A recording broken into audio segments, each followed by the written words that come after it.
just how it would be when you take it from the loan shop.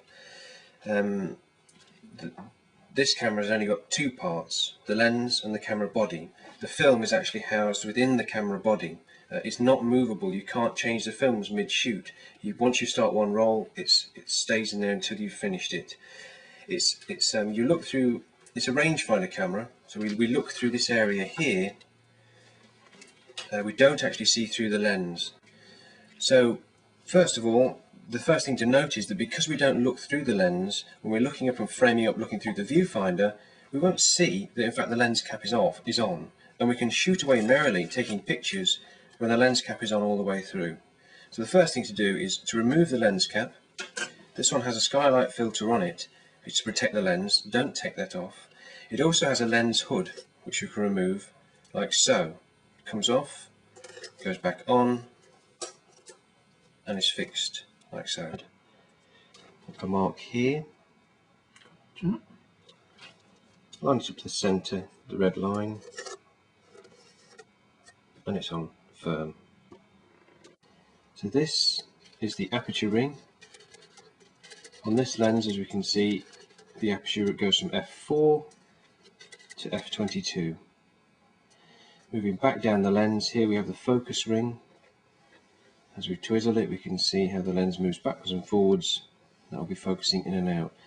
As I've already said, you don't see through the lens, so you won't see it come into focus as such. But with this rangefinder camera, you'll have a ghost image in the viewfinder, and that'll appear two images, one more solid than the other. And as you focus, it'll bring the ghost images together, and when they are together and have one image, then it's in focus. On the top here we have the speed dial. This shows the speed of the shutter. Here we can see that this white mark here, next to the hot shoe flash attachment part, this white mark here indicates which speed the shutter is going to release at. 500th of a second, as in this case, down to 1 second, 2 seconds, 4 seconds, and a bulb exposure. Bulb meaning you depress the shutter, and the lens will stay open so long as you keep the shutter depressed, and when you release it, it'll close the shutter. Inside this ring we have the ISO rating, however the film is rated. We can change this by lifting the sides of the ring and spinning it round. So this would be for ISO 400 speed film, moving it round, and this would be for ISO 200. At the base of this lock we also have these numbers just here. If I move that out of the way, see these white numbers here? These are to over or to underexpose the film, and we move this white dot, which you can just see there, indicate whether we're going to over or underexpose it by pressing this silver button just here in, and then moving the ring around. So that would be one stop overexposed, that would be two stops overexposed, and that would be an accurate exposure at the meter reading. At the front of the camera here we have the on-off switch and the shutter release button. This red dot here indicates that the camera's off. This white dot indicates the camera's on. On, off. The shutter won't release if the camera is switched off, and that's our button to release the shutter. On top here we have the hot shoe flash attachment part where you'd slide a flash onto.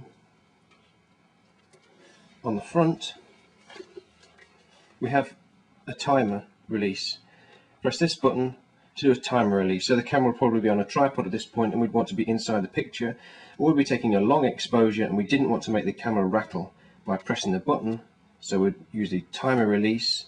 I think that waits about a minute or so before it actually releases the shutter. This light here will flash quicker and quicker until finally it's a solid beam, and then the shutter releases. On top of here we have also automatic mode, which we are discouraged from using, which is A. We can switch into automatic mode by pressing this button on the top. That releases it to move in and out of automatic mode as you wish. You can move into it, but you can't move out of it without pressing that, unless you press that button in the middle. There it is, press the button in, and we can move in and out. So at the bottom of the lens on the front, we have the point here for the sync cord, and on the side we have the cable release. So to change the lens on the Mamiya 7, I have this button on the front here which releases the lens. Press that in, twist the lens, and it comes away. The Mamiya 7 is also fitted with a dark slide, which means you can change the lens without exposing the film at the back of the camera. You can't release the lens unless you've got the dark slide slid across. I'll just show you how that works. To replace the lens, white dot on the lens, white dot on the camera, make those two join up. That should fit snugly in, and twist it round. You shouldn't have to force it. Be careful not to cross thread it, as it will jam and then it will bust. White dot on the lens, together. You should just feel those slot in, twist, and that will lock. Can you do the taking off with the button? So I can see the button clearly. Press the button here to release it, twist the lens, and the lens comes out. White dot on the lens, together. You should just feel those slot in, twist, and that will lock. Can you do the taking off with the button? So I can see the button clearly. Press the button here to release it, twist the lens, and the lens comes out.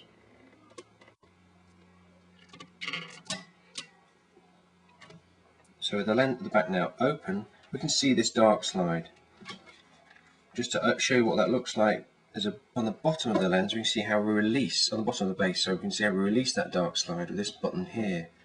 And this works by pulling one way, pushing again, and you can see that's released it, and the dark slide's open. To pull that curtain across again, open this up, and you can wind it across. Again, release that, and it's open. This has dual purpose really. It stops the film getting exposed when we change the lens, but it also stops dust getting into the back of the lens when we change the film.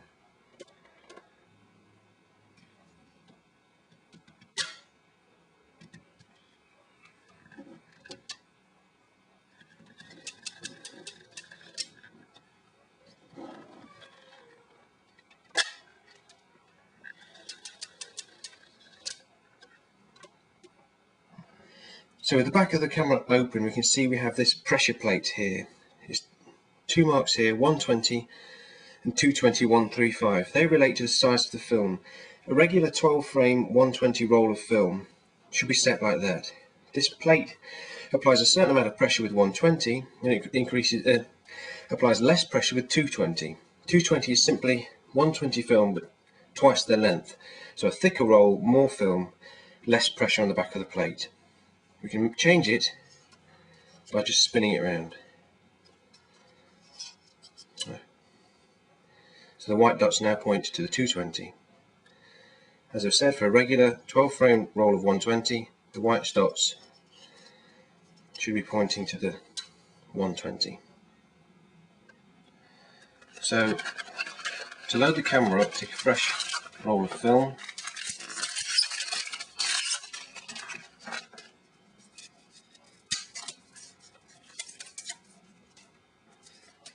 Being careful not to loosen it any more than that, because obviously we'll expose it. This is how the camera will be. We take it from the stores, it'll be empty without any film. To take one spool out, we release the catch here, this orange catch, which releases the spring underneath. You see that pop out? Oh yeah. There it is. Tilt it to me a touch. That's it, yeah. Can you This lift orange the camera back up to me? That's it, okay. So release, to loosen this roll up, to take this spool out, use orange catch, which lets this pin out here, touch one end and the spool will come out.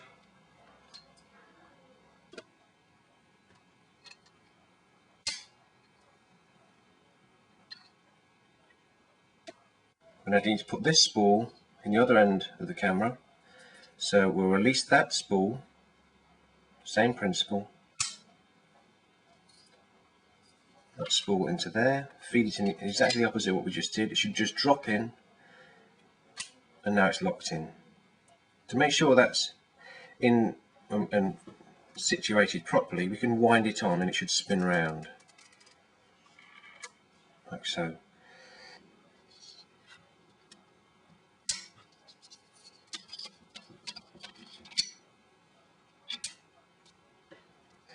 Now we look to put our film in the other end, again lining this up into the camera back, keeping a finger on it so it doesn't unravel, and we press that button down. We're now looking to draw the film across the back of the camera and insert this tab into the middle of that spool. From there, keeping the film tight so it doesn't unravel, we wind it on. I'm just under there so you can see that properly.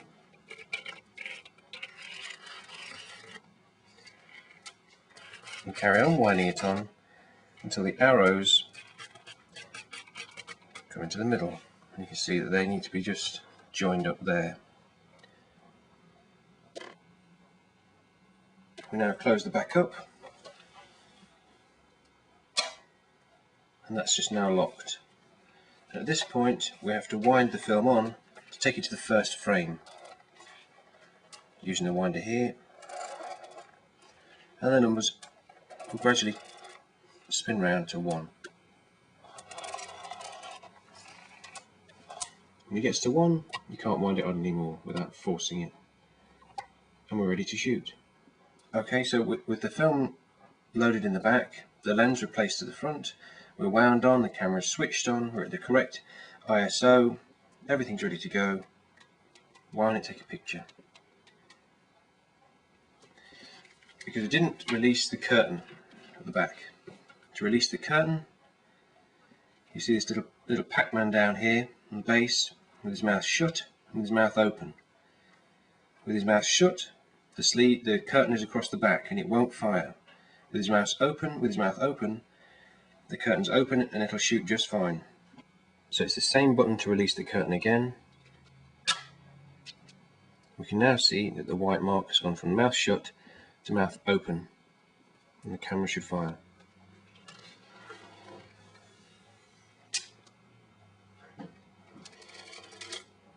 Wind on to the next frame, and again.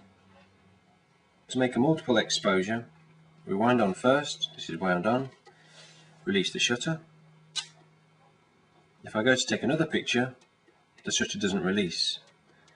I can only arm the shutter by winding on.